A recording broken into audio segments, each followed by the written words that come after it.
가을의 서울은 차분하면서도 서늘했다.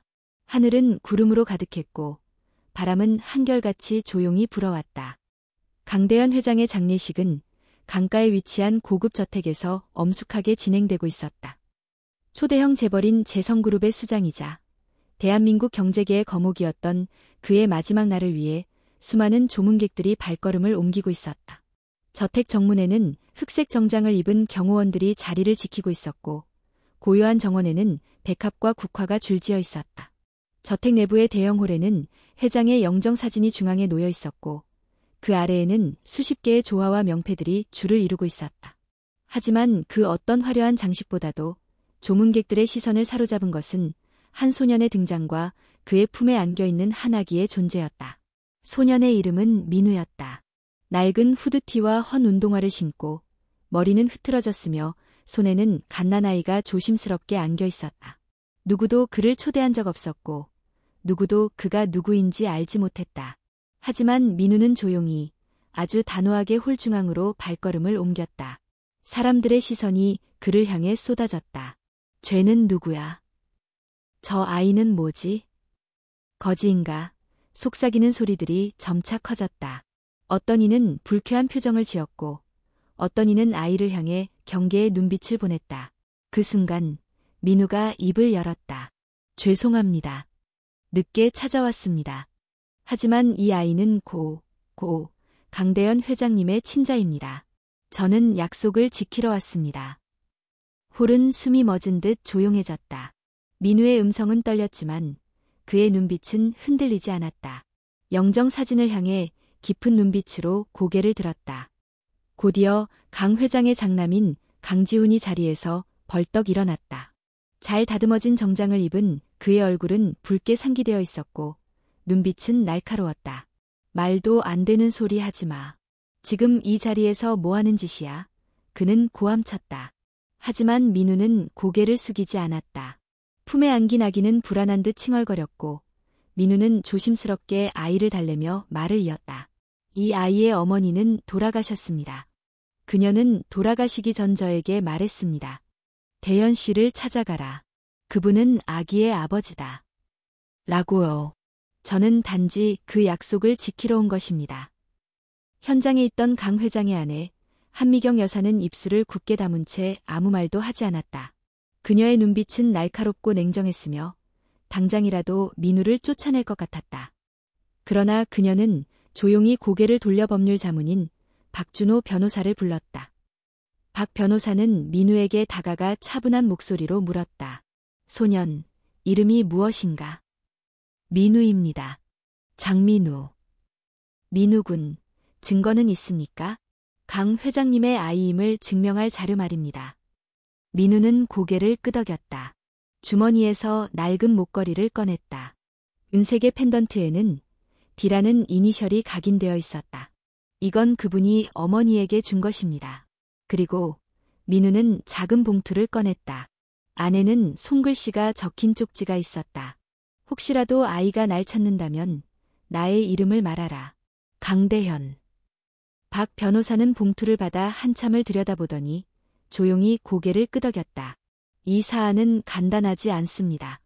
유전자 검사를 진행해야 할 것입니다. 한미경 여사가 드디어 입을 열었다. 아이와 그 소년을 저택에 머물게 하세요. 검사가 끝날 때까지.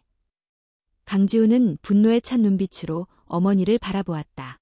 어머니, 지금 저 사람 말을 믿으시는 겁니까? 한미경은 조용히 말했다. 믿는 것이 아니다. 진실을 확인하는 것이다. 그날 밤, 민우는 저택의 손님방에 마련된 작은 방에 머물렀다. 방은 따뜻했지만 공기는 무거웠다. 그는 창문 너머로 어두운 정원을 바라보며 아기를 안고 속삭였다. 알아야, 이제 시작이야. 창밖에 달빛은 희미했지만 그날 이후로 진실을 향한 싸움은 꺼지지 않는 불씨가 되어 타오르기 시작했다. 강대현 회장의 장례식이 끝난 다음 날, 재성가 저택의 분위기는 어딘가 미묘하게 변해 있었다. 조용한 복도에선 속삭임이 번지고 있었고 하녀들의 발걸음조차 평소보다 가벼워졌다. 강지훈은 밤새 잠을 이루지 못한 채 서재에 앉아 있었다.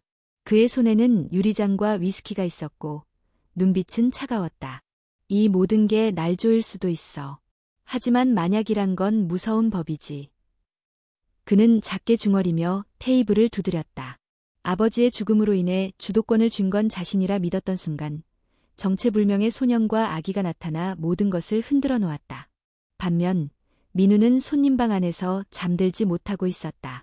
아라를 품에 안은 채 조심스럽게 숨을 고르며 주변을 살폈다. 방 안은 깨끗했고 침구도 포근했지만 그 어디에도 안전이라는 느낌은 들지 않았다. 창문 밖에서 작은 인기척이 들렸다. 민우는 본능적으로 몸을 움츠렸다. 복도 쪽에서 누군가가 문손잡이를 천천히 돌리고 있었다. 딸까. 문이 조금 열렸다. 민우는 곧장 침대 뒤쪽으로 몸을 숨기며 아라를 꼭 안았다. 그 애가 이 방에 있다고 했잖아. 낮고 굵은 목소리가 들렸다. 누군가 2명, 방에 들어와 무언가를 찾는 듯 움직였다. 빨리 끝내자. CCTV는 30분 주기로 꺼진다더라. 민우는 숨을 죽였다. 손에는 어머니가 남긴 펜던트와 쪽지를 꼭 쥐고 있었다. 그러나 그 순간 복도에서 또 다른 목소리가 들렸다. 거기서 뭐 하는 거야? 익숙한 목소리. 박선우 집사였다. 방 안의 2 인물은 당황한 듯 움직였고 곧이어 복도에서 발소리가 들리며 방 안으로 들이닥쳤다. 어둠 속에서 손전등 불빛이 번쩍였고 2 남자는 경비들에게 제압당했다. 민우는 안도의 숨을 내쉬었다. 박 집사는 재빨리 방 안으로 들어와 문을 닫았다. 괜찮니? 네.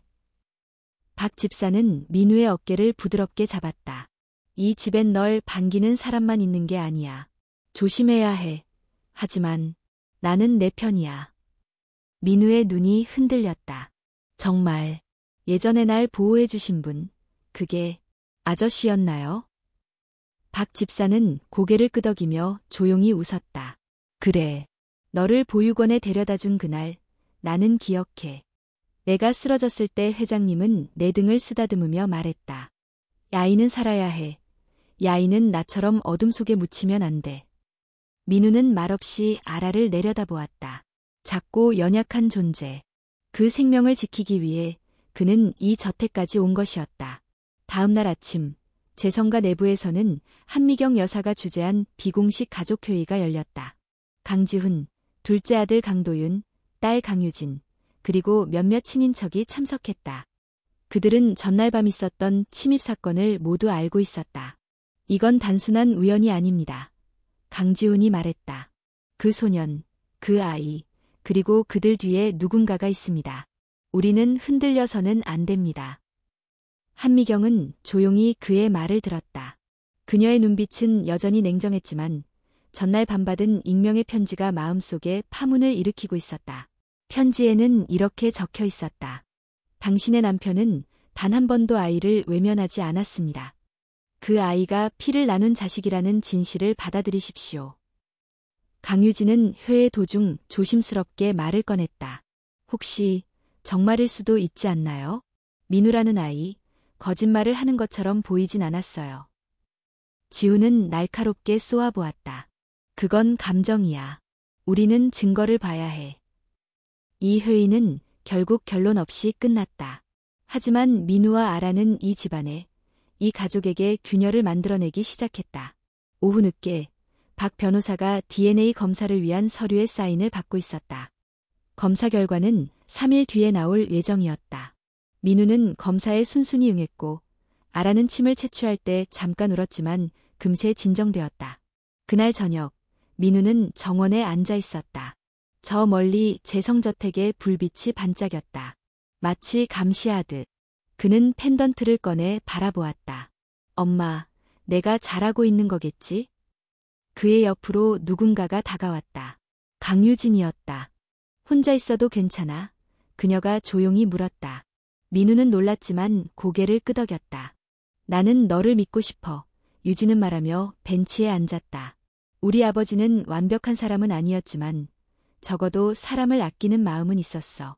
그걸 나는 봤어. 민우는 조용히 말했다. 그럼 왜 모두 나를 밀어내려 해요? 두려워서. 그리고 자리를 잃을까봐 가족이란 말이 때론 가장 무서운 칼이 되기도 해. 민우는 고개를 숙였다. 아라는 그의 무릎 위에서 조용히 잠들어 있었다. 하지만 이제 멈출 수 없어. 민우가 속삭였다. 나는 약속했어. 아라를 지키겠다고. 그날 밤 한미경은 서재에서 혼자 남편의 유품을 정리하고 있었다. 책장 사이에 끼워진 오래된 일기장이 눈에 들어왔다. 그녀는 그것을 조심스럽게 펼쳤다. 그 안에는 이런 문장이 적혀 있었다. 나는 하나의 죄를 품고 살아간다. 언젠가 이 아이가 나를 찾게 된다면 미경이 그 아이를 받아들이길 바란다. 나는 너무 많은 것을 잃었다. 한미경은 조용히 책장을 덮고 창밖을 바라보았다. 민우의 말은 더 이상 의심으로만 치부할 수 없었다. 그녀는 단호히 중얼거렸다. 진실이 온다. 그 누구도 막을 수 없는 파도가. 재성저택은 평온한 외관과 달리 내부는 점점 경랑 속으로 빨려 들어가고 있었다. 민우와 아라의 존재는 단순한 이방인의 방문이 아니라 가족 전체의 균형을 흔드는 시발점이 되어가고 있었다. DNA 검사 결과가 발표되기까지 남은 시간은 단 이틀. 모든 가족 구성원은 겉으로는 일상을 유지하는 듯했지만 그들의 마음속에는 불안과 긴장이 가득 차 있었다. 특히 장남 강지우는 거의 집무실에 틀어박혀 나오지 않았고 회의에서도 날선 태도를 감추지 않았다. 저 아이가 정말 내 아버지의 아들이라는 말도 안 되는 일이 일어나면 우리 가문의 미래는 어떻게 되는 건가? 그는 부하에게 중얼거리듯 말했다. 한편 민우는 아라와 함께 조용한 방에 머물며 하루하루를 긴장 속에 보내고 있었다. 하지만 불안함 속에서도 그는 시간을 헛되이 보내지 않았다. 그는 작은 노트에 자신이 기억하는 어머니의 말과 만남, 아버지로부터 전해들은 단편적인 이야기들을 조심스럽게 정리하고 있었다. 그는 매일 정원 벤치에 앉아 펜던트를 쥔 채 중얼거리곤 했다. 아버지, 당신이 남긴 흔적들이 아직 여기 있어요. 누군가는 기억하고 있고 저는 절대 잊지 않을 겁니다. 그의 곁에는 어김없이 아라가 있었다. 아라는 이제 낯선 환경에도 점차 적응해가고 있었고 민우의 품 안에서 안정감을 찾았다. 그러던 중 박선우 집사가 민우를 찾아왔다. 민우군, 잠깐 이야기할 수 있을까? 민우는 고개를 끄덕이며 따라 나섰다. 그들은 저택 뒤편의 오래된 창고로 향했다. 거기엔 사용되지 않은 오래된 물건들과 회장 생전의 유품들이 정리되어 있었다. 이건 아무에게도 말하지 않았지만 박 집사는 조심스럽게 말했다. 2년 전 회장님이 몰래 어떤 여성과 통화를 하신 걸 들은 적 있어. 그는 그녀에게 아이는 잘 있습니까? 라고 물었지. 민우의 눈이 커졌다. 정확히 언제였나요? 그가 마지막으로 봉사활동을 하러 나가신 직후였어. 그날 이후 그는 매우 복잡한 표정으로 돌아왔고 자주 혼잣말을 하곤 했지. 내가 너무 늦은 건 아닐까 라면서. 민우는 한동안 말이 없었다. 그러다 조용히 말했다. 어머니는 그날 이후 몸이 악화되기 시작했어요. 회장님이 찾아오지 못했단 걸 알고 있었죠. 하지만 그래도 그는 찾으려 했던 거군요. 박 집사는 고개를 끄덕이며 책상 서랍을 열었다. 안에는 오래된 폴라로이드 사진이 한 장 들어있었다. 흐릿한 이미지 속엔 한 여성이 아이를 안고 있는 모습이 담겨 있었다. 사진 뒤에는 손글씨로 진이 그리고 라는 문구가 적혀 있었다.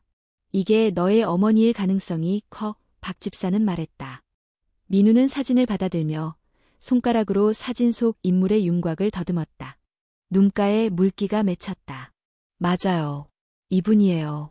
제 어머니. 그날 밤 한미경은 다시 서재로 향했다. 그녀는 남편의 오래된 일기장을 다시 펼쳤고 그 안에 한 구절이 눈에 들어왔다. 진이는 말없이 떠났지만 그녀의 눈은 날 원망하지 않았다. 그 아이를 데려오겠다고 약속했건만 현실이 너무도 냉혹했다.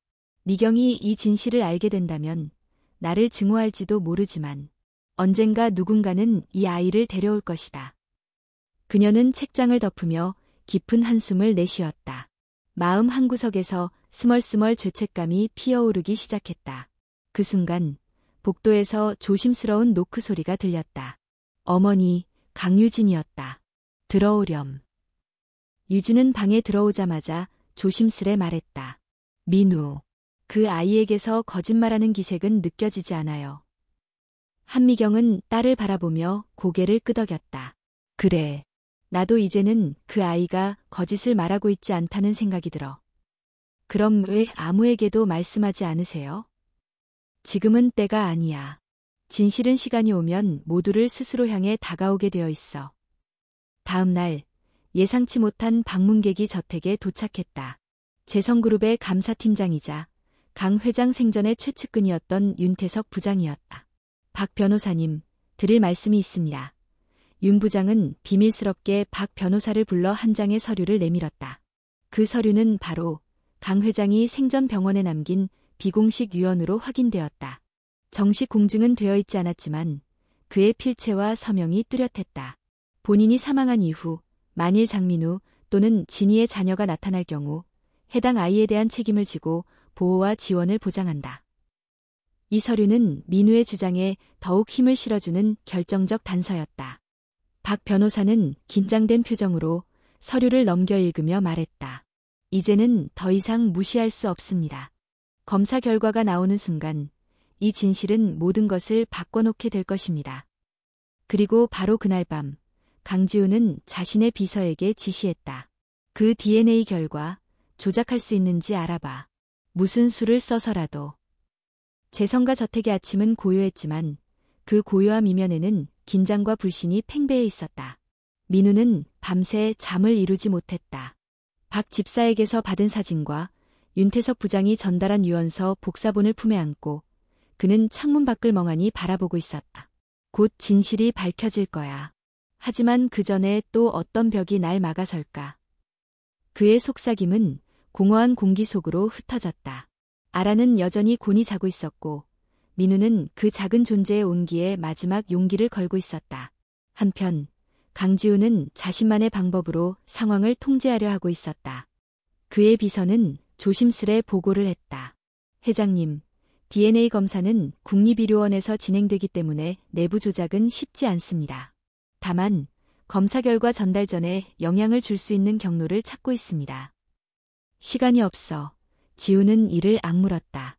모든 언론은 지금 조용히 있지만 결과가 나오면 모든 게 공개될 거야. 그 전에 저 아이를 없애야 해. 비서는 머뭇거렸다. 그게 무슨 뜻이십니까? 의미 그대로다. 사고로 보이게 해 민우도, 아라도. 그 말은 너무도 차갑고 무자비했지만 그의 눈빛엔 흔들림이 없었다. 같은 시각, 박 변호사는 한미경 여사에게 윤태석 부장이 남긴 서류를 보여주고 있었다. 정식 공증은 없지만 필체와 서명이 모두 회장님의 것으로 확인됐습니다. 한미경은 서류를 손에 쥐고 한참을 들여다보았다. 그녀는 과거 남편이 자주 쓰던 만년필의 흔적과 글씨의 압을 손끝으로 느끼고 있었다. 그것은 부정할 수 없는 진심의 흔적이었다. 그 사람은 결국 말하지 못했구나. 그녀는 혼잣말하듯 말했다. 왜 진작에. 박 변호사는 조심스럽게 입을 열었다. 혹시 여사님도 이 아이가 진실을 말하고 있다고 믿으십니까? 한미경은 조용히 고개를 끄덕였다. 이 집에서 수십 년을 살며 수많은 거짓말을 보았지만 민우의 눈엔 거짓이 없어. 그리고 이 아이, 아라는 우리 가족의 피를 이어받은 게 분명해. 그녀는 깊은 숨을 내쉬며 결정을 내렸다. DNA 결과가 나오는 즉시 공개적으로 입장을 표명하겠습니다. 오후가 되어 민우는 정원에서 아라와 함께 시간을 보내고 있었다. 그녀는 이제 제법 웃음을 짓기도 했고 민우가 부르는 소리에 반응하며 손을 내밀었다. 그 순간 뒤편에서 인기척이 들렸다. 민우는 본능적으로 몸을 돌렸다. 검은 정장을 입은 두 남성이 무표정한 얼굴로 다가오고 있었다. 장민우 씨 맞으시죠? 민우는 경계하며 고개를 끄덕였다. 누구시죠? 재단법률 자문팀입니다. 잠시만 동행해 주시겠습니까? 지금은 곤란합니다. 아이도 함께 데려가야 합니다. 서류상 조사 요청이 들어왔습니다. 그들의 표정과 태도에서 이상한 기운이 느껴졌다. 민우는 순간적으로 판단했다. 이건 단순한 요청이 아니다. 무언가가 잘못됐다. 그는 아라를 안고 뒷길로 뛰기 시작했다. 경호원들은 당황한 듯 소리쳤고 정원 곳곳에서 직원들이 움직이기 시작했다. 하지만 다행히도 한 인물이 그 길목에 나타났다. 바로 강유진이었다. 민우, 이쪽이야. 그녀는 재빨리 민우와 아라를 데리고 비상 계단으로 향했다. 그들은 숨을 헐떡이며 예곽 별채로 몸을 숨겼다. 이게 무슨 일이죠? 유진이 물었다. 누군가 우릴 없애려 해요. 아라까지 포함해서. 유진의 얼굴이 하얗게 질렸다. 오빠가 정말 그런 짓을. 그 순간 그녀의 휴대폰이 울렸다. 발신자는 강지훈. 전화 받지 마세요. 민우가 말했다. 그는 지금 어떤 수단도 가리지 않을 거예요. 유진은 한참을 망설이다가 결국 전화를 끊었다. 이제 더 이상 중립에 서 있을 수 없어요. 나도 당신과 함께 할게요. 같은 시간 박선우 집사는 지하 창고에서 오래된 파일을 하나 꺼내고 있었다. 그것은 회장님이 생전에 직접 보관하던 자료로 누구에게도 보여주지 않았던 것들이었다. 파일 속에는 한 장의 서신이 있었다. 보내는 이는 진희, 받는 이는 강대현. 나는 아이를 혼자 키울 수밖에 없습니다. 당신은 이미 가족이 있으니까요. 하지만 이 아이는 당신의 피를 물려받았어요. 언젠가 아이가 당신을 찾아가게 되면 부디 외면하지 말아주세요. 박 집사는 그것을 들고 조심스럽게 복도로 나섰다. 이제 진실을 감추는데 더 이상 협력할 수 없다는 결심이 선 순간이었다. 밤이 되었다. 민우는 별채의 작은 방에서 아라를 재우고 있었다. 강유진은 문을 지키고 있었고 박 집사도 잠시 후 합류할 예정이었다. 민우는 손에 쥐고 있는 펜던트를 바라보았다. 그리고 아라의 이마에 조심스럽게 입을 맞췄다. 조금만 더 기다려. 내일이면 모든 게 달라질 거야. 그의 말은 누군가에게는 희망일 수 있고 누군가에게는 공포일 수 있었다. 하지만 그가 선택한 길은 단 하나였다. 진실. 그리고 그 진실이 곧 이 집안을 완전히 바꾸게 될 날이 다가오고 있었다. 다음 날 아침, 서울의 하늘은 흐릿한 안개로 가득 찼다. 재성가 저택의 외벽은 차가운 회색으로 물들었고 정원에는 물기를 머금은 낙엽들이 덩그러니 쌓여 있었다. 오늘은 민우와 아라의 운명을 가를 유전자 검사 결과가 나오는 날이었다. 민우는 아침 일찍부터 잠을 이루지 못하고 있었다. 아라는 그의 품에 안겨 새근새근 잠들어 있었지만 민우의 마음은 폭풍 속에 휘말린 듯 복잡했다. 그는 책상 위에 펴둔 사진과 편지, 펜던트를 하나하나 다시 정리하며 마음을 다잡았다. 그때 누군가 노크를 했다. 민우야, 나야. 강유진의 목소리였다. 그녀는 따뜻한 차를 들고 들어왔다. 조금은 마음이 진정될지도 몰라서. 민우는 미소를 지으며 잔을 받아들었다. 두 사람은 말없이 한참을 그렇게 앉아 있었다. 혹시 결과가 우리가 기대한 대로 나오지 않으면 어떻게 하실 거예요? 유진이 조심스럽게 물었다. 민우는 천천히 고개를 들었다. 그럴 리 없어요. 믿고 있어요. 어머니도, 아버지도, 그리고 아라도. 유진은 그런 민우를 바라보며 속으로 중얼거렸다. 이 아이는 강하다. 가족이란 이름으로 상처 준 우리보다 훨씬 더. 오전 10시, 저택의 중앙응접실에는 모든 가족 구성원이 모였다. 박 변호사는 진지한 얼굴로 DNA 검사 결과가 담긴 봉투를 손에 들고 있었다. 지금부터 고 강대현 회장님의 친자 여부에 대한 공식 유전자 검사 결과를 발표하겠습니다. 모두 숨을 죽였다. 강지훈은 팔짱을 끼고 냉담한 눈빛으로 박 변호사를 응시했고 한미경 여사는 조용히 눈을 감고 있었다. 박 변호사가 봉투를 열고 결과지를 꺼냈다. 강아라 양은 고 강대현 회장님의 생물학적 친자임이 99.97%의 확률로 확인되었습니다. 순간 응접실 안은 얼음처럼 굳었다. 누군가는 입을 벌린 채 말을 잇지 못했고 누군가는 자리에서 벌떡 일어났다. 강지훈은 분노로 가득 찬 얼굴로 외쳤다. 이런 조작된 결과 따윈 인정할 수 없어. 이건 명백한 누군가의 계획이야. 박 변호사는 침착하게 응수했다. 검사는 국가공인기관에서 이뤄졌고 모든 절차는 변호사 입회하에 진행됐습니다. 부정의 여지는 없습니다. 강유진이 조용히 입을 열었다. 지훈 오빠, 이제 그만해요. 진실은 숨길 수 없는 법이에요. 지훈은 유진을 노려보다가 말없이 자리를 박차고 나갔다. 민우는 아라를 품에 안고 응접실을 나섰다. 그의 손은 약간 떨렸지만 눈빛은 단단했다. 그 순간 복도에서 박선우 집사가 다가왔다. 그는 손에 오래된 문서철을 들고 있었다. 민우야, 이걸 내게 보여줄 때가 된 것 같다. 그들은 조용한 서재로 향했다. 박 집사는 문서를 꺼내 펼치며 설명했다. 이건 내 어머니가 마지막으로 회장님께 보낸 편지야. 그리고 이건 회장님이 너를 보육원에 보내기 직전 남긴 메모지야. 민우는 떨리는 손으로 그 문서를 받아들었다. 종이 위엔 낡은 필체로 이렇게 적혀 있었다. 이 아이는 나와 진이의 아이입니다. 내가 다 해주지 못했지만 이 아이가 날 찾아오게 된다면 미경아, 제발 이 아이를 지켜줘. 그는 눈을 감았다. 마음속에서 그동안 억눌렀던 감정이 터져나올 것 같았다. 아버지, 정말 날 기억하고 계셨군요. 박 집사는 조용히 등을 두드려 주었다. 그래, 너는 잊히지 않았어. 같은 시간 한미경 여사는 자신의 방 안에서 남편의 일기장을 다시 펼쳤다. 그녀는 마지막 장을 읽고 있었다. 거기엔 이런 문장이 적혀 있었다. 나는 내 삶에서 한 번도 진심으로 사랑했던 여자를 잊지 못했다. 그리고 그 아이를 나의 또 다른 심장이었다. 그녀는 책장을 덮으며 창밖을 바라보았다. 그 순간 눈물이 조용히 그녀의 뺨을 타고 흘러내렸다. 오후가 되어 박 변호사와 가족 대표들이 모여 유언장 공개 절차를 준비했다. 그 자리에서 박 변호사는 중요한 사실을 전했다. 강 회장님의 공식 유언 외에 최근 추가된 비공식 유서 내용이 확인됐습니다.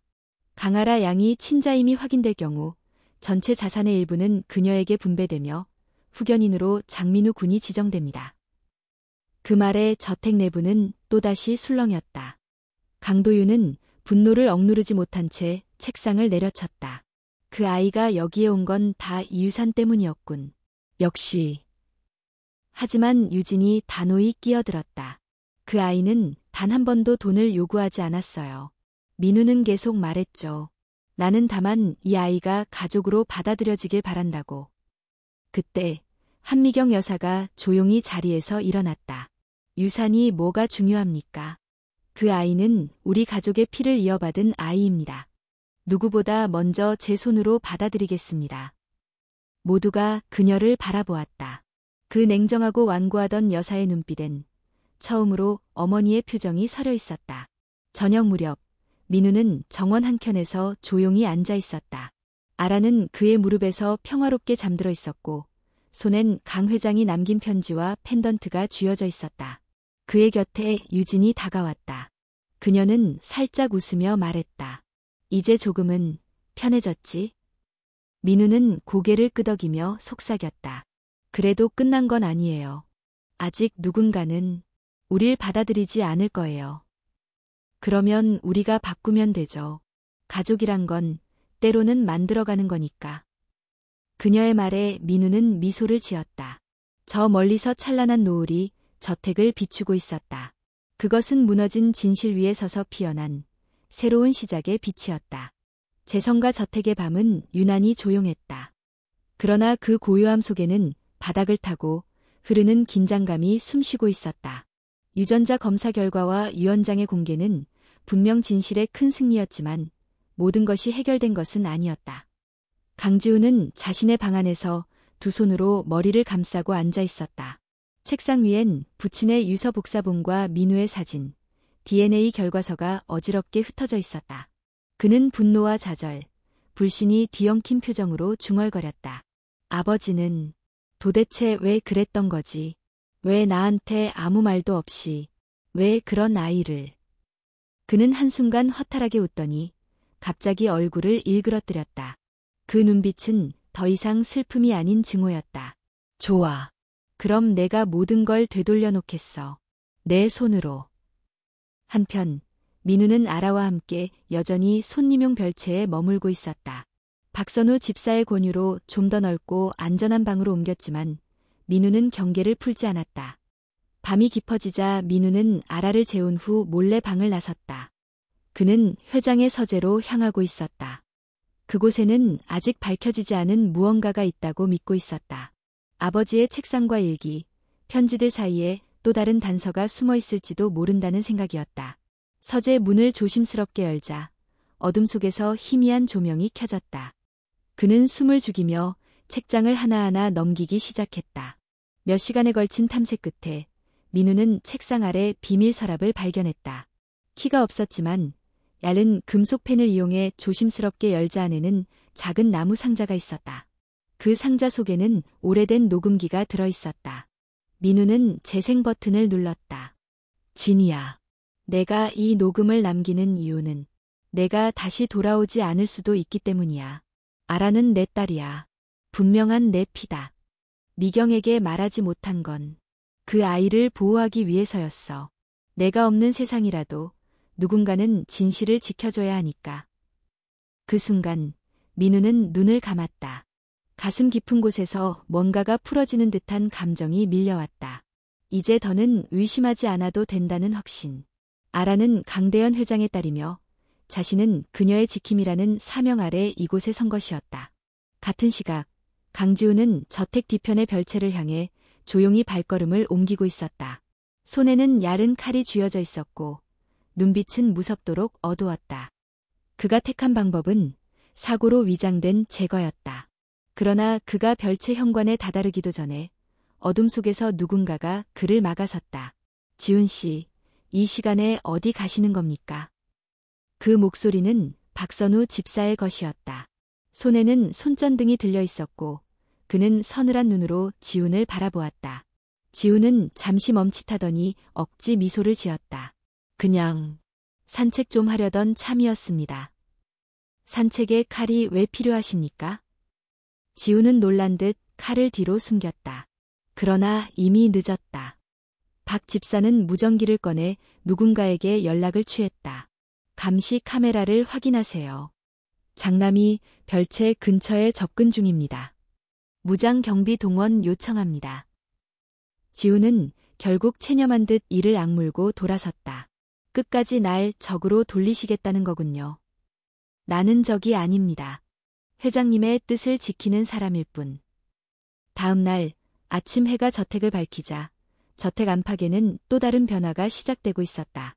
언론은 강 회장의 숨겨진 딸이 공식적으로 인정되었다는 사실을 알게 되었고 각종 뉴스에서는 민우와 아라의 존재를 집중 조명하기 시작했다.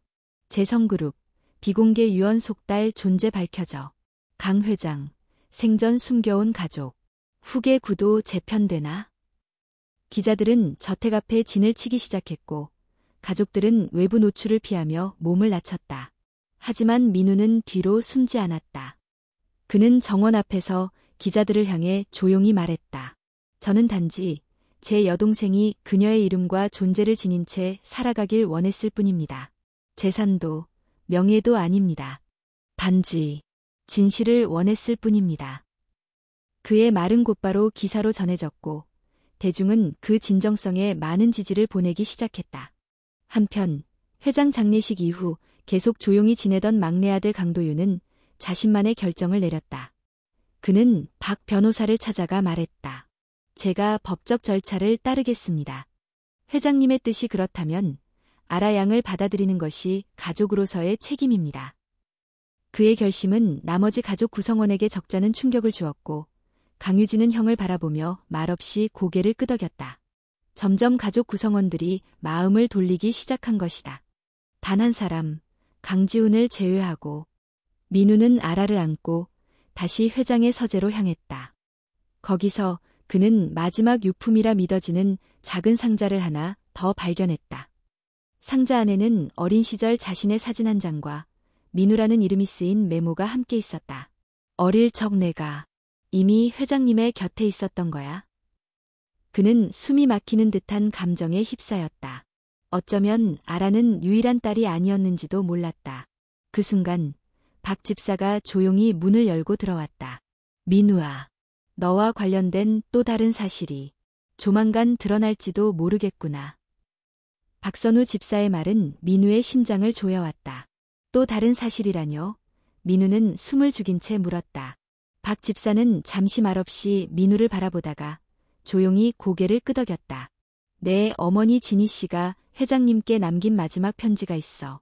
그 편지는 그동안 나 혼자 보관하고 있었지. 회장님께서 돌아가시기 전 그걸 꼭 민우 내가 직접 읽어야 한다고 하셨거든. 그는 조심스럽게 안주머니에서 봉투 하나를 꺼내 민우에게 건넸다. 오래되어 누렇게 바랜 봉투에는 붓펜으로 쓴 단정한 글씨가 적혀 있었다. 민우에게. 민우는 손끝이 떨리는 것을 느끼며 봉투를 열었다. 안에는 얇은 편지지 3장이 접혀 있었다. 그가 천천히 글자를 따라 읽기 시작하자 방 안의 공기가 무겁게 가라앉았다. 민우아, 이 글을 내가 읽고 있을 땐 아마 나는 이 세상에 없겠지. 그래도 너는 알고 있어야 해. 너는 아라의 오빠일 뿐만 아니라 내 전부였단다. 사실 내가 어릴 적 널 혼자 낳은 게 아니었어. 너 역시 대현 씨의 아이야. 그는 우리를 숨겨야만 했고 나는 받아들였다. 대신 약속했지. 아이들을 위해 어떤 위험도 감수하겠다고. 민우야, 내 안에는 그의 피가 흐르고 있어. 그리고 이제 너는 내 여동생 아라를 보호할 책임이 있단다. 아라만큼 너도 강가의 자식이야. 절대로 고개 숙이지 마. 민우는 숨이 멎은 듯 편지를 내려다보았다. 글자 하나하나가 심장에 못을 박는 듯했다. 눈가에 차오른 눈물을 그는 더 이상 참지 못하고 뺨 위로 흘려보냈다. 내가 아버지의 아들? 박 집사는 무겁게 고개를 끄덕였다. 그래. 회장님께서도 그걸 알고 계셨어. 다만 내 안전을 위해, 그리고 미경 여사님과의 갈등을 피하기 위해 이 사실은 끝까지 숨기셨지. 민우는 허탈하게 웃었다. 그럼 왜 그때 나를 데려가지 않으셨을까요? 너를 보육원에 보낸 건 강 회장님이 아니라 진희 씨의 결정이었어. 회장님은 끝까지 널 곁에 두고 싶어 했지만 진희 씨가 말렸지. 그저 위험이 닥치는 것을 원치 않았거든. 그제야 모든 조각이 맞춰지기 시작했다. 어린 시절 자신이 기억하는 따뜻한 손길, 낯선 차에서 들려오던 익숙한 목소리, 회장이 남긴 메모들, 그 모든 것이 연결되어 있었다. 다음 날, 민우는 한미경 여사를 직접 찾아갔다. 그녀는 이미 소식을 들었는지 조용히 차를 준비하고 있었다. 여사님, 민우는 떨리는 목소리로 인사를 건넸다. 그녀는 조용히 자리에 앉으며 말했다. 그래, 앉으렴. 나도 들었어. 너 역시 대현 씨의 아이라는 것을. 민우는 한동안 말없이 고개를 숙였다. 한미경의 눈빛은 차가웠지만 그 안에 슬픔과 복잡한 감정이 교차하고 있었다. 난 그 사실을 처음 듣고 배신감을 느꼈어. 너와 아라가 나타나기 전까진 내 가족이 완벽하다고 생각했거든. 그녀는 천천히 찻잔을 들어 입술을 적셨다. 하지만 이제는 알겠어. 그 사람은 우리를 다르게 사랑했을 뿐 진심은 거짓이 아니었어. 나 역시 두 아이를 외면할 수 없어. 민우는 고개를 들었다. 감사합니다. 여사님. 저는 단지 아라를 지키고 싶었을 뿐이에요. 이 모든 게 밝혀질 줄은 몰랐어요. 한미경은 깊은 한숨을 내쉬며 말했다. 이제 너에게도 선택의 책임이 생겼다. 단순한 증인이 아니라 너 역시 이 가문의 일원이니까. 민우가 방으로 돌아오자 강유진이 기다리고 있었다. 그녀는 그를 보자 안도의 표정을 지었다. 무사해서 다행이야. 유진 씨, 나는 알아. 그녀가 고개를 끄덕였다. 박 집사님한테 들었어. 내가 아라의 오빠일 뿐만 아니라 내 이복 오빠가 될 수도 있다는 것. 그녀는 어색한 듯 웃었다. 참 이상하지? 어제까지만 해도 그냥 외부인이었는데 오늘은 피가 섞인 가족이 되었으니. 민우는 그녀의 눈을 바라보았다. 괜찮아요? 유진은 고개를 끄덕였다. 시간이 좀 걸릴지도 모르지만 나는 너를 믿어. 처음부터 그랬어. 그리고 아라도. 그녀는 방 안으로 들어가 자고 있는 아라의 이마에 살며시 입을 맞췄다. 이 아이가 우리 가족을 바꿔놓았지. 한편 강지우는 점점 더 불안정해지고 있었다. 민우와 아라가 가족의 일원으로 받아들여지는 모습을 보며 그는 점점 고립감을 느꼈고 결국 비밀리에 누군가와 접촉했다. 기회를 줄 테니 이번엔 확실히 처리해. 대상은요? 둘 다. 그의 목소리는 차가웠고 눈빛엔 광기가 서려 있었다. 그날 밤 민우는 방 안에서 마지막으로 정리한 편지와 유품들을 작은 상자에 담고 있었다. 그가 찾은 모든 증거는 이제 명백했고 다음 날 있을 기자회견에서 모든 것을 밝힐 계획이었다. 그런데 그 순간 창문 밖에서 기척이 들렸다. 민우는 본능적으로 아라를 품에 안고 조용히 창가로 다가갔다. 그리고 커튼 사이로 눈을 내밀자 저 멀리 어둠 속에서 누군가가 저택의 담장을 넘고 있었다. 그는 그제야 깨달았다. 진실이 밝혀졌다고 해서 위험이 끝난 건 아니라는 것을. 그날 밤 민우는 아라를 품에 안은 채 단단히 다짐했다. 나는 반드시 이 아이를 지킬 것이다. 어떤 위협이 닥치더라도. 그날 밤 민우는 잠을 이루지 못한 채 창문 곁에 서 있었다. 아라는 그의 품에 안겨 잠들어 있었고 민우는 그녀의 숨소리에 귀를 기울이며 경계심을 늦추지 않았다. 그가 본 검은 그림자는 분명 저택 외부에서 넘어온 침입자였다. 본능적으로 느꼈다. 그건 단순한 도둑도 아니고 실수로 길을 잘못 든 사람도 아니었다. 그건 누군가의 지시를 받고 어떤 목적을 품고 온 자였다. 민우는 조용히 휴대폰을 꺼내 박선우 집사에게 메시지를 보냈다. 집사님, 누군가가 저택 외벽을 넘었습니다. 경비팀 호출 부탁드립니다. 메시지를 보내자마자 그는 아라를 이불에 조심히 눕히고 책상 아래 숨겨두었던 녹음기와 증거 서류들을 재빨리 배낭에 넣었다. 이 모든 건 언제든 사라질 수 있는 것들이었다. 증거는 그의 유일한 방패였다. 밖에서 인기척이 점점 가까워지고 있었다. 누군가는 복도에서 발소리를 죽이며 접근하고 있었다. 민우는 손에 작은 손전등을 들고 방문 곁에 섰다. 손엔 비상용 소형 소화기가 들려 있었다. 그의 호흡은 가빠졌고 온몸은 긴장으로 굳어 있었다. 문고리가 천천히 돌아가기 시작했다. 그 순간 누군가 뒤에서 그를 덥석 붙잡았다. 쉿, 나야. 민우는 깜짝 놀라 몸을 돌렸다. 강유진이었다. 유진 씨, 어떻게 여기? 너한테 오려던 참이었어. 누가 담을 넘는 걸 나도 봤어. 정원 쪽 CCTV 일부가 오늘 밤 꺼졌다는 보고가 들어왔어. 우연이 아니야. 그녀는 손에 작은 방어용 스턴건을 들고 있었다. 무슨 일이 생겨도 아라부터 지켜. 알겠지? 그 순간 창문이 산산이 깨지며 무언가가 날아들었다. 두 사람은 본능적으로 몸을 숙였다. 그 안으로 검은 복장의 침입자 2명이 빠르게 들어왔다. 애를 찾아. 문서부터 확보해 한 명이 소리쳤다. 민우는 배낭을 움켜쥔 채 아라를 품에 안고 방 밖으로 달렸다. 유진은 그 뒤를 따라가며 스턴건을 휘둘러 침입자 하나의 다리를 가격했다. 짧은 비명과 함께 남자가 넘어졌고 다른 한 명이 유진을 향해 다가왔다. 그때 복도 끝에서 2명의 경비원이 달려왔다. 경보가 울리기 시작했고 침입자들은 퇴로가 막히자 서둘러 창밖으로 도주했다. 박선우 집사가 무전을 받고 뛰어들어왔다. 그의 얼굴엔 놀라움과 분노가 동시에 스쳐 지나갔다.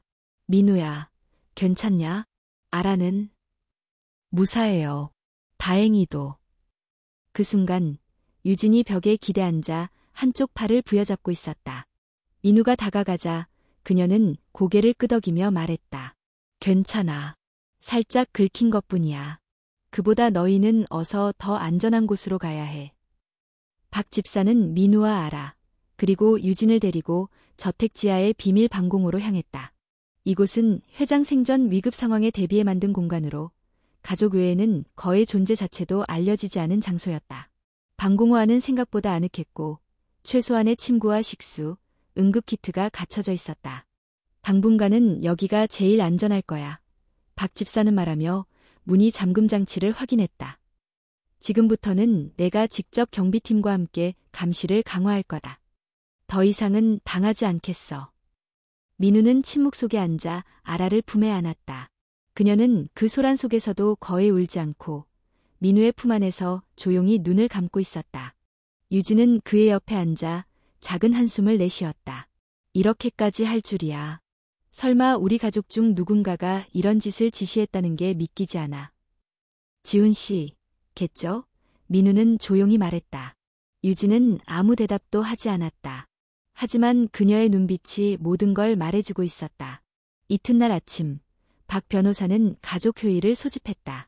한미경 여사, 강도윤, 그리고 일부 친척들이 참석한 가운데 그는 전날 밤의 사건에 대해 설명했다. 경비 시스템을 분석한 결과 외부 침입자는 내부에서 보안 패턴을 알고 움직인 것으로 보입니다. 이는 누군가 내부자와 협조했음을 의미합니다. 한미경 여사는 조용히 손을 모은 채 물었다. 피해는? 민우 군과 아라는 다행히 무사합니다. 유진 양도 경미한 부상만 입었습니다. 그 말에 한미경은 천천히 눈을 감았다. 그리고 다시 눈을 떴을 때 그 표정은 분노로 굳어 있었다. 이제 더는 숨기지 않겠습니다.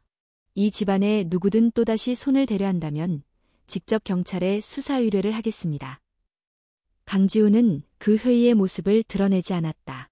대신 그는 자신의 방 안에서 무언가를 정리하고 있었다. 노트북, 전화기, 그리고 소형 저장 장치들. 그는 계획을 다시 세우고 있었다. 너희가 그렇게 원한다면 좋아. 다음엔 진짜 끝장을 보자. 민우는 그날 저녁 아라를 재우고 혼자 조용히 방공호의 작은 책상에 앉았다. 그가 꺼낸 것은 회장의 유품 중 하나였던 일기장이었다. 마지막 장을 넘기자 낯선 메모 하나가 붙어 있었다. 혹시 이 글을 읽는 사람이 내 아들이라면 기억하길 바란다. 진실은 언제나 끝까지 지켜야 할 가치가 있다. 가족은 피로만 맺어지는 게 아니다.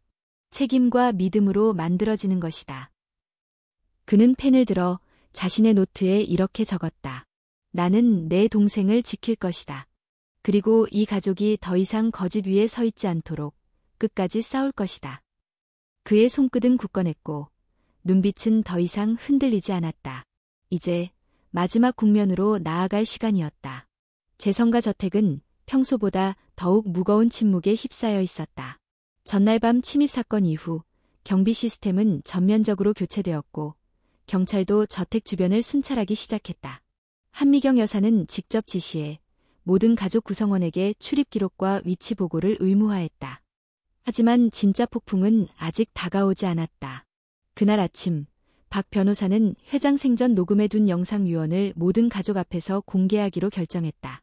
장소는 저택 내 회의실. 민우와 아라, 유진, 그리고 주요 가족 구성원이 모두 모였다. 단, 강지훈은 보이지 않았다. 회의실 중앙 스크린에 회장의 모습이 떠올랐다. 그 영상 속에서 그는 병상에 누워 있었지만 목소리는 또렷했다.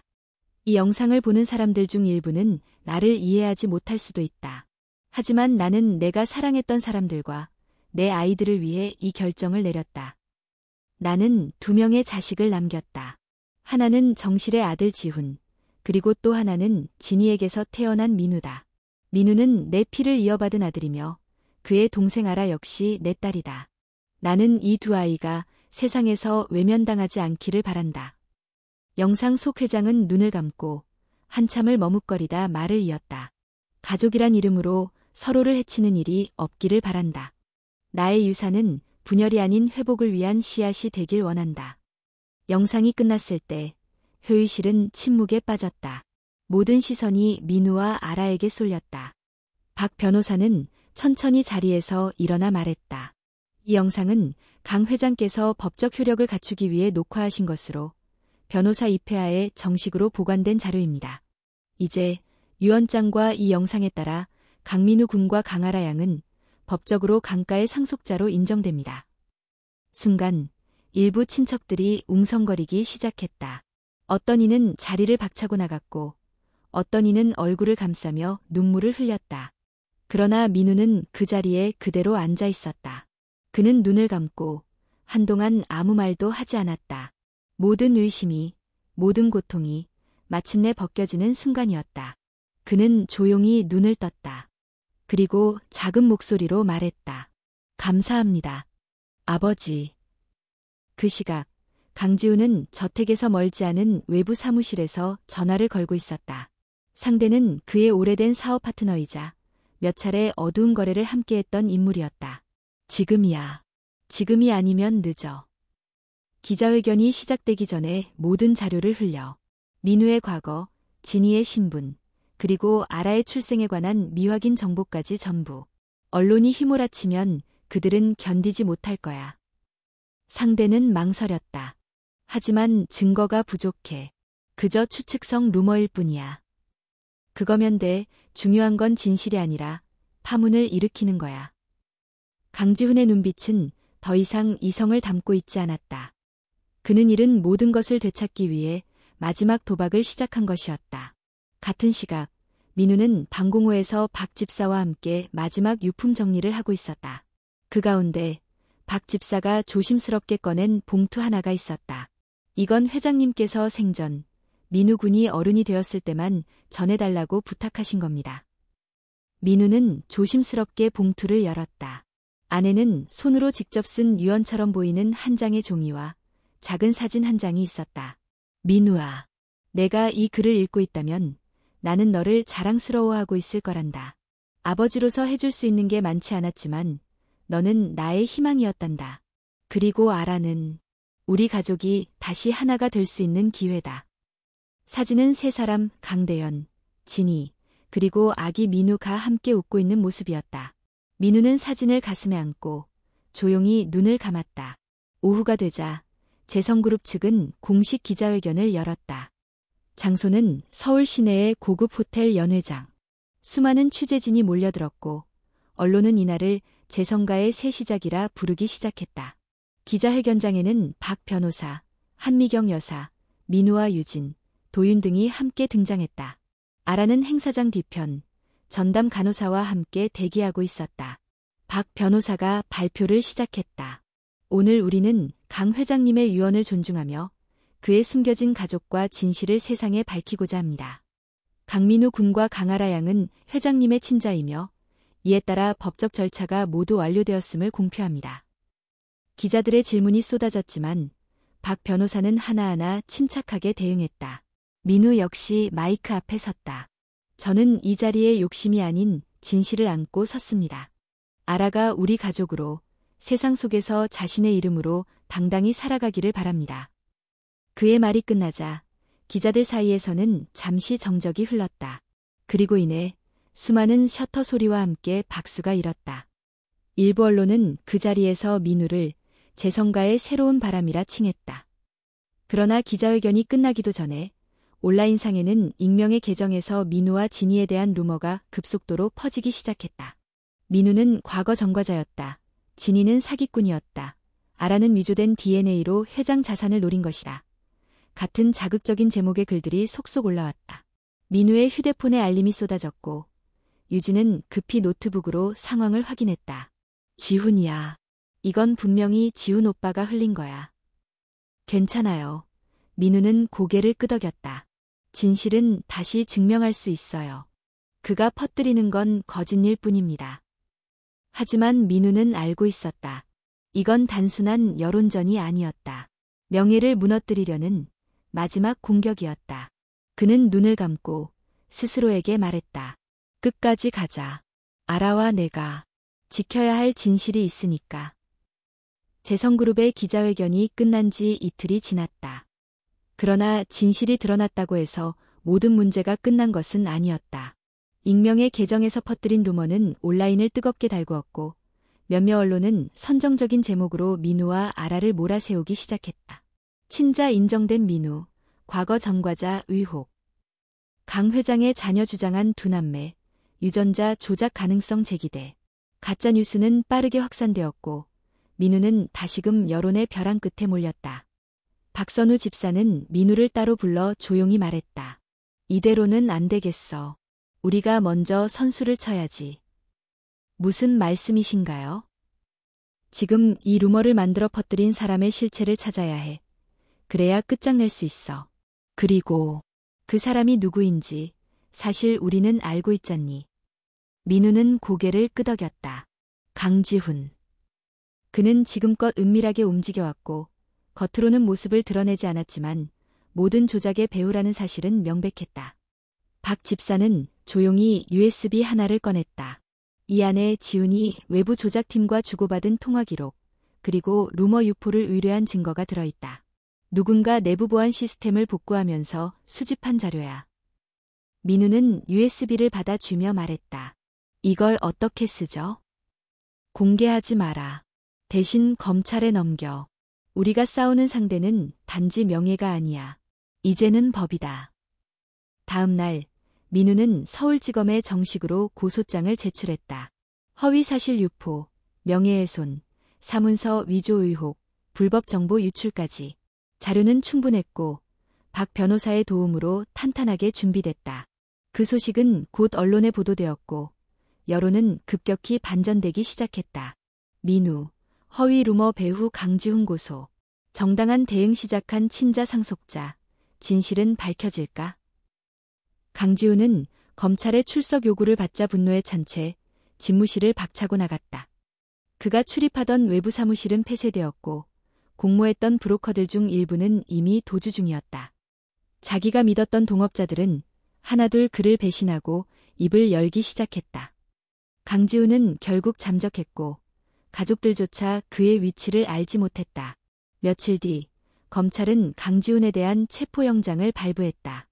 그의 명의로 된 여러 통장의 자금이 비정상적으로 이동된 기록도 확보되었고 도주를 우려해 공항 출국 금지 조치가 내려졌다.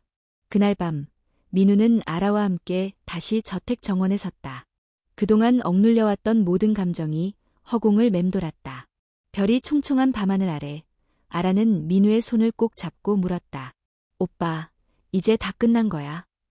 민우는 그녀를 바라보며 미소 지었다. 끝나지 않았어. 하지만 이제는 우리가 시작할 차례야. 그는 고개를 들어 하늘을 바라보았다. 우리 아버지는 분열된 가족을 원치 않으셨어.